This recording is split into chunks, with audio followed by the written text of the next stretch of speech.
धनुष यज्ञ। मिथिला नरेश के वहां से विदा हो जाने पर ऋषि विश्वामित्र राम और लक्ष्मण को लेकर यज्ञ मंडप में गए। यज्ञ मंडप को अत्यंत सुरुचि के साथ सजाया गया था। उस भव्य मंडप को देखकर लगता था मानो वह देवराज इंद्र का दरबार हो। देश देशांतर के राजा महाराजाओं के बैठने की अति सुंदर व्यवस्था की गई थी।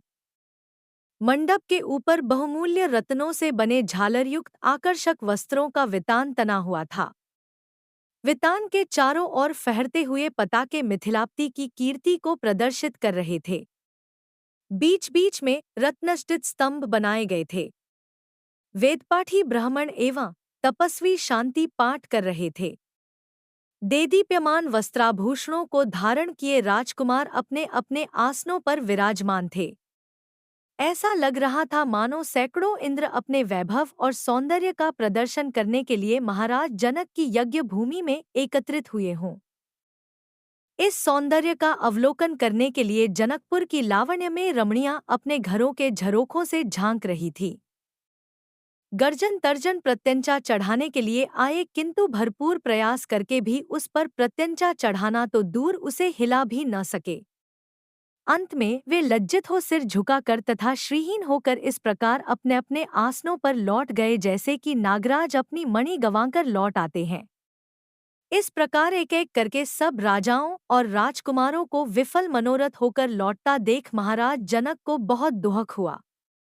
उन्होंने बड़ी निराशा के साथ मर्मभेदी स्वर में कहा, संपूर्ण संसार के विख्यात शक्तिशाली योद्धा यहाँ विद्यमान हैं, किंतु बड़े दुख की बात है कि उनमें से कोई भी पिनाक पर प्रत्यंचा नहीं चढ़ा सका।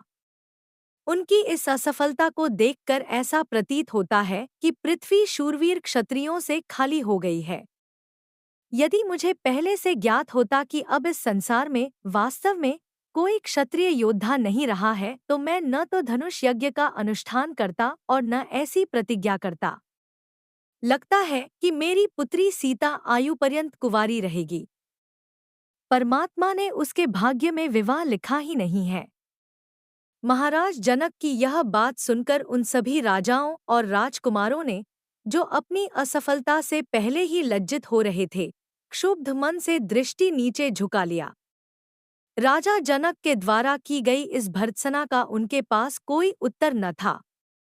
परंतु अयोध्या के छोटे राजकुमार लक्ष्मण को मिथिलाप्ति द्वारा समस्त क्षत्रियों पर लगाया गया लांछन सहन नहीं हुआ।